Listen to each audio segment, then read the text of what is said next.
அனைவருக்கும் வணக்கம். என்னோடய பேர் அங்கித் குப்தா.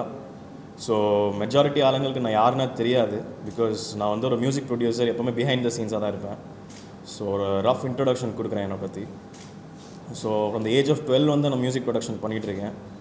ஆரம்பித்தது வந்து சும்மா ஒரு சாஃப்ட்வேரில் ஐபேடில் நோண்டிட்டு நானே அதை ட்ரை பண்ணிவிட்டு அப்படியே சாங்ஸ் க்ரியேட் பண்ண ஆரம்பித்தேன். அப்படியே ஸ்லோவாக லேப்டாப்பில் சாஃப்ட்வேர்ஸ் டவுன்லோட் பண்ணி நானே என்னோடய ஓன் சாங்ஸ் கம்போஸ் பண்ண ஆரம்பித்தேன்.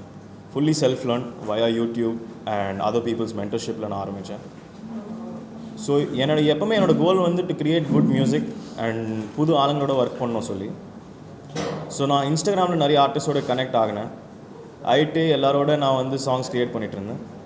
அப்புறம் அட் தி ஏஜ் ஆஃப் 16 வந்து லாக்டவுன் டைம் வரப்போ நிறைய பேர் வந்து என்ன பண்ணுறது போர்டமில் இருந்தாங்க. அப்போ வந்து நான் கம்ப்ளீட்டாக வந்து மியூசிக்கில் ஃபோக்கஸ் பண்ணிகிட்டு இருந்தேன் apart from my school. So அப்போ I came up with the concept of doing வந்து ஒரு song which can unite people. ஒரே சாங்கில் வந்து 14 லாங்குவேஜஸ் யூஸ் பண்ணலான்னு ஒரு ஐடியா வச்சு டிஃப்ரெண்ட் ஆர்டிஸ்ட் ஃப்ரம் டிஃப்ரெண்ட் கண்ட்ரீஸோட ஒவ்வொரு ஜூம் காலில் கொலாபரேட் பண்ணி ஒரு சாங் க்ரியேட் பண்ணேன். அந்த சாங்கோட பேர் 7500. எதுக்குன்னா அந்த சாங் முடிக்க வந்து 7500 ஹவர்ஸ் ஆச்சு. ஸோ அந்த சாங் தான் எனக்கு வந்து ஃபர்ஸ்ட் ஒரு great recognition of Guinness World Records கிடச்சிது at the age of 16. Along with that எனக்கு வந்து ஏஷியா புக் ஆஃப் ரெக்கார்ட்ஸும் சரி, இந்தியா புக் ஆஃப் ரெக்கார்ட்ஸும் கிடச்சிது. அது தவிர வந்து ஐடியூன்ஸில் டாப் 100 குளோபல் சார்ட்ஸில் ஒரே நாளில் 4 சாங்ஸ் என்னோட வந்து டாப் 100 இருந்தது. ஸோ அதுக்குமே I had and Asia Book of Records and India Book of Records. இது தவிர வந்து எனக்கு வந்து நிறைய பேரோட ஒர்க் பண்ணுறது ரொம்ப பிடிக்கும். ஸோ நான் என்ன பண்ணேன், எவ்வளோ ஆர்டிஸ்டோட ஒர்க் முடியும்னு பார்த்துட்டு ஒரே ஆல்பமில் 51 ஆர்டிஸ்டோட ஒர்க் பண்ணேன். அது ஆல்பமோட பேர் வந்து டைம் மிஷின். ஸோ பழைய கால பாட்டத்தை யூஸ் பண்ணி அதை வந்து நியூ ஏஜ் சாங்ஸை டெவலப் பண்ணி நியூ ஆர்டிஸ்டோட ஒர்க் பண்ணி அந்த சாங்ஸை லான்ச் பண்ணேன் ஒரு ஆல்பமில். ஸோ அதுக்குமே ஒரு ஏஷியா புக் ஆஃப் ரெக்கார்ட்ஸ் எனக்கு கிடச்சிது. ஸோ இதெல்லாம் செய்கிறப்போ வந்து நான் ரியலைஸ் பண்ணேன் there is a big gap. Because இந்த 6 இயர்ஸ் நான் வந்து இந்த இண்டஸ்ட்ரியில் இருக்கப்போ I realise is a big gap. இப்போ வந்து தமிழ் மியூசிக் வந்து குளோபல் லெவலில் வந்து யாருமே they not considering it as a independent music. ஒரு ஃபிலிம் மியூசிக்னால் லேபிள் ஆகிடுது தமிழ் மியூசிக். இதே இது சரி பஞ்சாபி ஹிந்தி பார்த்தீங்கன்னா இண்டிபெண்ட்டாக ஒரு சக்ஸஸ்ஃபுல்லாக போயிட்டுருக்கு இந்த north side of independent music. So this period இந்த past 6 months I had actually கிராமிக்கு வந்து நான் வந்து அப்ளிகேஷன் சப்மிட் பண்ணியிருந்தேன் to become a voting member. And now I am India's youngest voting member of the Recording Academy and a Grammy member. And இப்போ வந்து my goal வந்து தமிழ் மியூசிக்கை global ஸ்டேஜுக்கு எடுத்துகிட்டு போகணும். என்னென்ன கேட்டகரிஸ் கிராமி அவைலபிள் இருக்கோ எல்லா கேட்டகரிஸில் தமிழ் ஆர்டிஸ்ட் எனக்கு அங்கே புஷ் பண்ணணும்னா தான் என்னோடய கோல் இப்போது.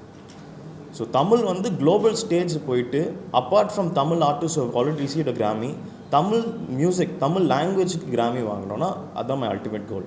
Not necessarily my own music, ஆனால் நான் வந்து சில ஆர்டிஸ்ட் ரெக்கமெண்ட் பண்ணி அவங்க கூட ஜெயிக்கணும்னா அதுதான் என்னோடய விஷன். ஸோ இப்போது இந்த பட்டம் having the Grammy member and being recording academy voting member, என்னோடய கோல் வந்து to work with new artist. எதுனா அங்கே வந்து எவ்வளோ பெரிய ஆர்டிஸ்ட் நான் பார்க்க மாட்டாங்க, என்ன டேலண்ட் இருக்குது தான் பார்ப்பாங்க. ஸோ அந்த ஒரு ஆர்டிஸ்ட்டை இப்போ நான் ஸ்கவுட் பண்ணிகிட்ருக்கேன். எனக்கு கோல் வந்து ஒரு வருஷத்தில் 5 புது ஆர்டிஸ்ட்டை கண்டுபிடிச்சி அவங்களோட சாங்ஸ் க்ரியேட் பண்ணோம். அந்த ஆர்டிஸ்ட் கிட்ட ஒரு பாட்டு கூட இருக்க தேவையில்லை, அட்லீஸ்ட் ஒரு சாங் கூட ரீச் பண்ணியிருக்கலாம். It's up to them. அவங்களோட டேலண்ட் வச்சு நான் கம்ப்ளீட்டாக மென்டர் பண்ணி I'm going to make songs with those artists. Because என்கிட்ட இப்போ ஸ்டுடியோ இருக்குது, I have a team, I have engineers, what is required for a good song என்கிட்ட இருக்குது. இன்னி I'm not chasing numbers, I'm just chasing achievements for the global identity of Tamil song. அதுதான் என்னோட goal at this point. Thank you.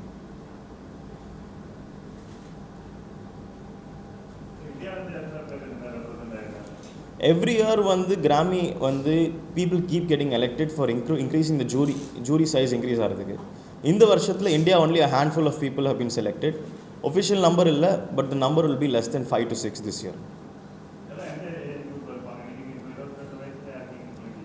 இப்போ the second youngest person in India in this category this year is 29 years old. யூஸ்வலாக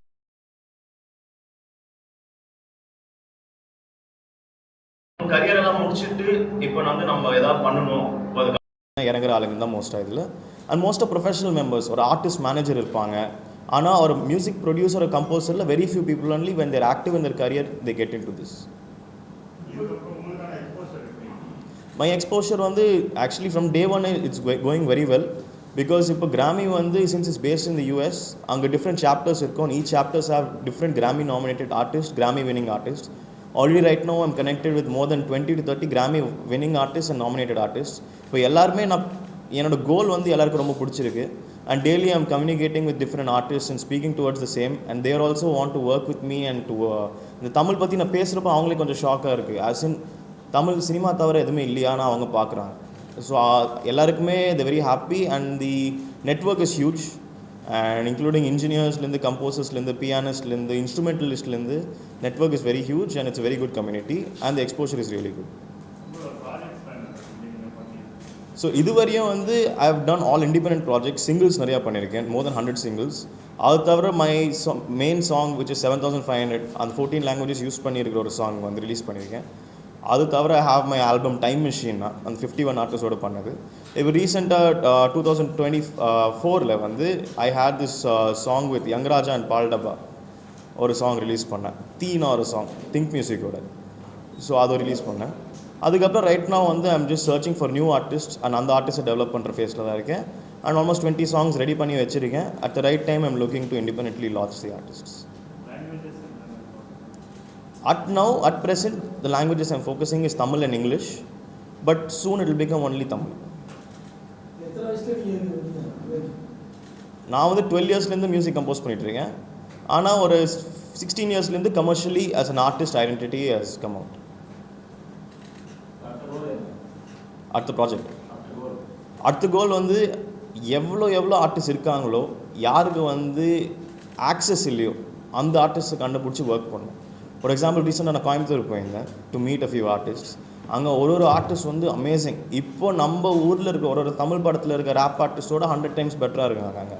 ஆனால் அவங்களுக்கு ஒரு access இல்லை, எப்படி யார்கிட்ட அப்ரோச் பண்ணுறது இல்லை. இங்கே சென்னைனா ஒருத்தருக்கு ஒருத்தர் தெரியும், அதனால அந்த ஒரு ஆர்டிஸ்ட் வருவார் மேலே.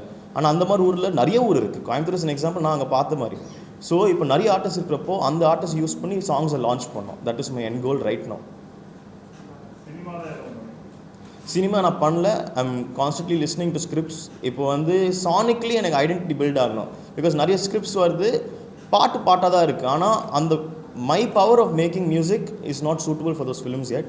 So I'm waiting for the right script to jump in. டெஃபினெட்லாக இருக்குது, 100% ஐடியா இருக்குது.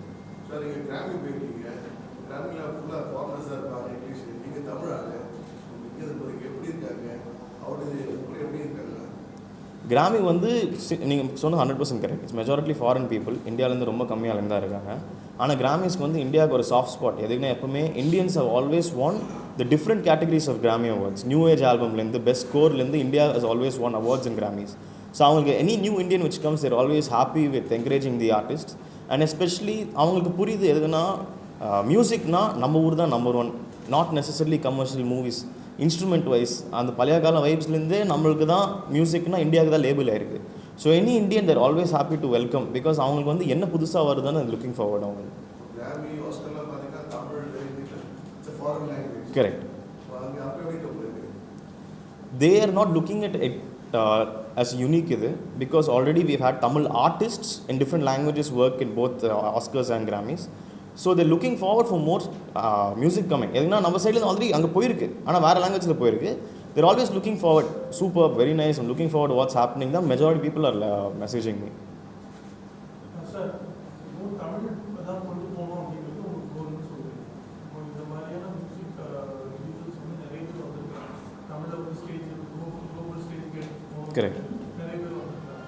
அவங்களுடைய முயற்சி நியாயமானதாக ஒரு இதாக இருந்தால் கூட அவங்களுடைய இன்கன்சிஸ்டன்சி அல்லது வந்து வரவேற்பு கம்மியால் அந்த ஒரு நோக்கம் வந்து தேஞ்சு போகும். எக்ஸாம்பிளாக பார்த்தீங்கன்னா சந்தோஷ் நாராயண் வந்து ரூரல் திருநெல்வேலி அந்த ஏரியாக்களில் உள்ள டேலண்ட்ஸ் எல்லாம் வெளியே கொண்டு வந்து ப்ராஜெக்ட் பண்ணிட்டு இருக்காங்க. ஏஆர் ரஹ்மான் வந்து கர்நாடிக் மியூசிக்கை என்கரேஜ் பண்ணுற மாதிரி பண்ணிட்டு இருக்காங்க. ஸோ இப்போ இவங்க 2 பேருமே தமிழ் கலாச்சாரத்தை மேலே எடுத்துட்டு போகணும்னு நினைக்கிறாங்க. இவங்ககிட்ட ஒரு செட் ஆஃப் பிளான்ஸ் இருக்கு. உங்ககிட்ட என்ன plan? I started initially as a hip-hop music producer. So hip-hop is a category which no one has touched yet. At the same time, both Santosh Narayan sir and A.R. Rahman sir have always encouraged rural artists and classical artists, and they've used them in their films. And Santosh Narayan sir has recently started a venture called Rakita, where he looks to bring in new artists. And Rahman sir was also part of an independent movement called Maja, where he wanted to bring independent artists. They've always been inclined. But the thing is, when both of them are always busy with multiple things. Rahman sir is not only doing music. he's doing films, he's doing multiple different things in terms of creating studios, sound spaces, and he's been doing musicals, நிறைய பண்ணிட்டு இருக்காரு.